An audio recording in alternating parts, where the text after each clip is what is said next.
Unit under attack.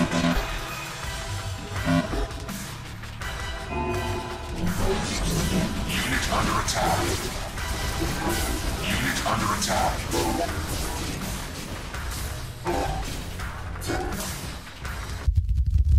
Hi, my name's Ted Morris. I'm the executive producer at Petroglyph, working on GOO, our newest RTS game.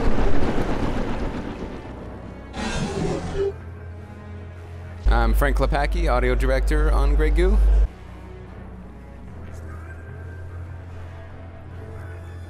And I'm Mike Legg, president co-founder of Petroglyph and also audio programmer for GOO. Today we're showing you guys GOO, our new real-time strategy game that we've been working on with Greybox. And what we love about this RTS that we're making is that it's a real throwback to traditional real-time strategy, where we've got three very, very unique factions, and the game is more about a balance between economy, combat, and base building, and it's a lot more about micromanagement or macro management over micromanagement. So it's kind of a throwback to our Command and Conquer roots. And what we love about the three factions is the beta faction plays very much like you're kind of more of a traditional faction where you definitely build a base and you have offensive units and defensive units. And then the human faction is like a great faction for people who love to turtle, where you can build these massive bases and customize them and build lots of walls and towers, and you can choke off your enemy with different walls that they cannot see past. And then we also have the GOO faction, which is the faction that the game is based on.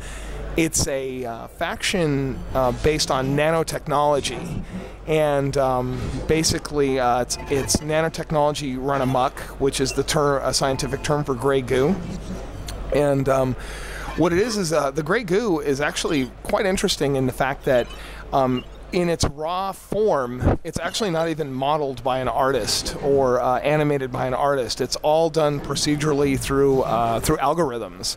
And we use a technology called metaballs that allows the GOO to be amorphous. It travels around the map. It can crawl underwater. It can crawl over mountains, and it can kind of access areas of the map that other units can't. And then once you decide to commit some of your GOO resources into combat units, they will transition into more of like hard-shelled units that it converts into, and then they'll stay in that form. So you have your anti-aircraft and your infantry and that. So Ted, you want to talk a little bit about what map you're playing on here and what you're doing? Absolutely. So this is a test map that we've been experimenting with a little bit as we develop the game.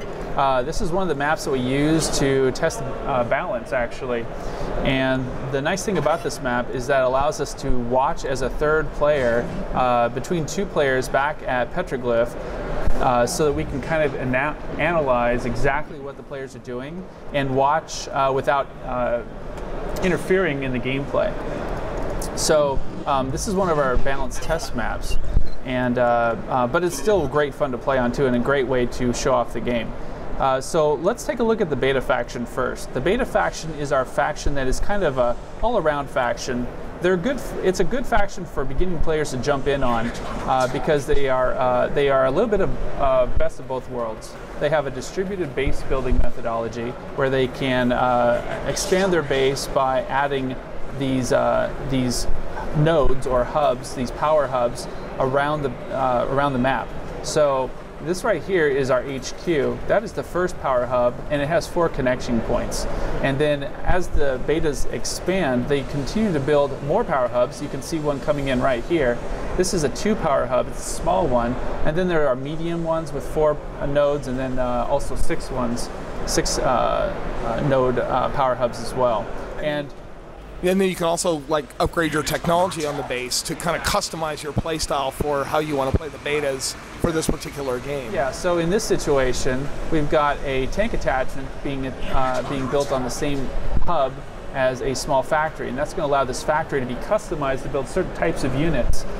which would be different than these two factories over here. So basically, as you're building your base as the betas, you are customizing the types of units that each factory can build on based around how you configure your base.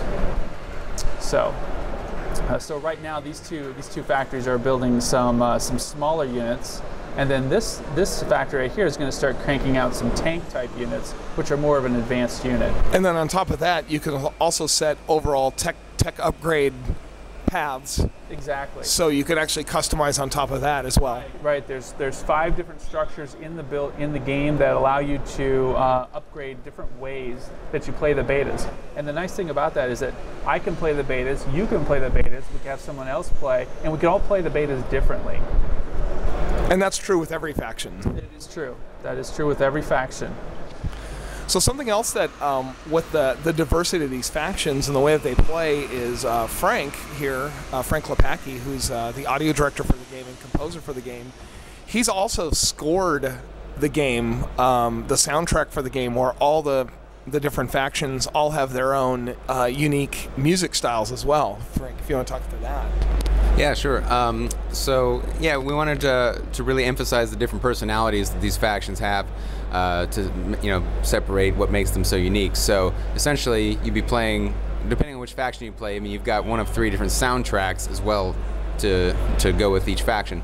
So the betas, because they have heavy machinery and a lot of steam and fire and smoke and just heavy armor and that kind of thing, big walking units, they have an industrial style soundtrack that's got distorted synths and some underlying heavy brass and that sort of thing that gives them a sense of power. And then you have the human faction, which has very high-tech, futuristic-looking units and structures, very clean-looking. Everything hovers, and I wanted them to have a more modernized, electronica-based soundtrack.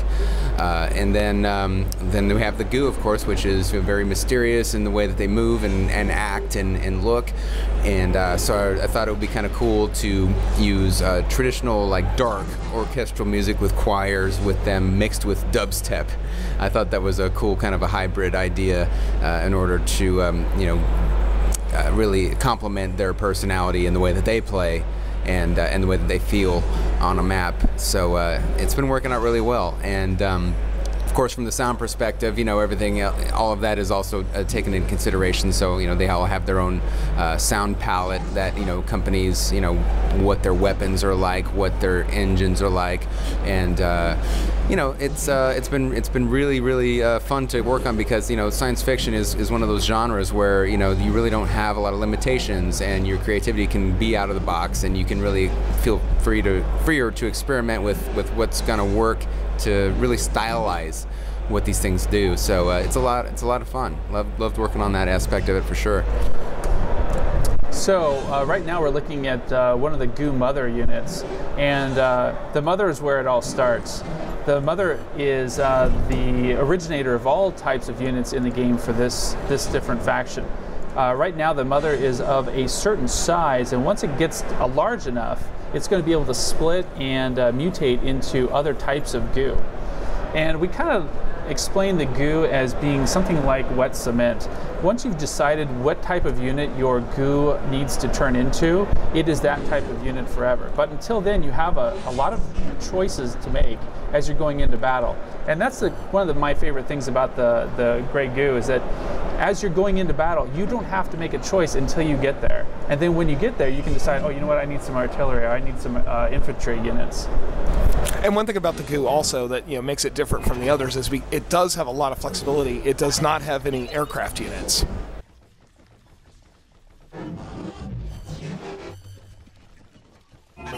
So it looks like we've got some units hiding in the trees here. And they kind of surprised me a little bit here. That's the human faction. I'm actually going to go over there and I'm just going to try and suck them up here a little bit if I can. That is one thing about the GOO is it always needs to consume. That's why you never keep the GOO in one place. You always keep the GOO moving. And it'll go around. There's contested resource nodes for all 3 factions that the GOO and other units use. And then on top of that, the GOO can also ooze into somebody's base and eat their base structures, as well as consume their structures that are out, or their units that are out on the field. So that does. So once you have goo in your base, it can be quite a dangerous thing. But the fact is, the goo is somewhat more vulnerable when it is in its mother goo state or its amoeba-like state. But once you make the decision of what you want to transition or convert it into, you might want to make it more of a like a tank style unit or an artillery style unit or goo infantry. And just kind of depending on what you're encountering, that's where you can make the decision to convert the goo. Now this is the human base up here, and the human base is kind of our turtle faction. They like to build a large base, they build up big walls and heavy defenses, and then they exert their power outside of the base in different ways. And they can pass through their own walls. The human units can drive right through their own walls, where the other factions cannot pass through those walls, and in fact the other units can't even see into those walls. They obscure their, through the fog of war, they obscure the line of sight with that. And the bases of the humans can get very huge and sprawling. In fact, a lot of people kind of compare it to like Tetris, the way you fit pieces together to make the base work. And you can also reconfigure the base on the fly, where you can take various base structures and deconstruct them and move them across to a different location in the base, and have you can have turrets move around and structures move around within the base. So they'll deconstruct and then reappear where you need them to be, which is kind of nice because you can switch up your decisions on the fly. Looks like the betas have got a really large base here. Again, this is the AI playing the betas and the humans. We're just kind of watching from the sidelines. But it looks like you can see that it's built a lot of heavy factories. It's got a large factory here which can build 3 units at the same time, and it's got tech attached to each of these power hubs that allows these factories to upgrade the types of units that it builds. And as we mentioned earlier, each of these attachments, these tech attachments, have their own choices to make, where you can choose between 3 different types of upgrades for each type of technology. And then eventually the betas will get to a point where they've built enough technology in their base where basically the base can deconstruct and take certain structures and convert them into a massive unit called the Hand of Rook, which is their epic unit that the betas can use. So you can see a massive factory suddenly will start packing itself up and create a super unit that has hard points that you can basically take ranged attack units and have them jump into the hard points on the epic unit. And there's an epic, massive epic unit for each of the 3 factions. So the GOO has its version as well as the humans.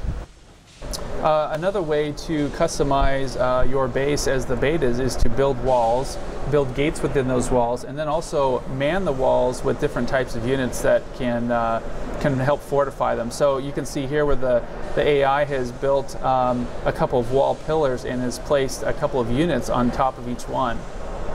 So there's a lot of ways to play this too. By Ted mentioning the AI, you can have combos of AI skirmish games that you can play with your friends and AIs. So you can team up and try the AIs on different difficulty levels. That's a lot of fun. We also have multiplayer skirmish games that you can do. So you can play over the internet. But we also support LAN mode, so that if you do not have an internet connection and you want to have a LAN party and get a bunch of people together, you can get all those PCs hooked up on the same network and play the game over LAN mode. On top of that, we also have a story campaign that is developed that will tell the story behind the 3 factions and the world, and allow a player to play a chained series of missions that will tell the story. So it looks like the human AI is not doing well against the beta AI. I'm going to come in here and give it a little bit of a hand. I'm just going to come over here and suck these guys up. I came in from the tree cover here. Oh, actually, I'm actually teamed up with the betas. I see. So it looks like they are taking out the human player, or the human AI player here. So playing as GOO right now, then you are allied with the beta, fighting against the humans. One thing that I like about the beta faction too is that any point that you reveal through the fog of war with your scout units, or as the map becomes more visible to you, you can build hubs, as far out as you can see. So, that can also, be a strategy that you use, get halfway across the map, build another hub, crank out some more units right there in the center, and have quicker access to taking out your enemy if that's what you want to do.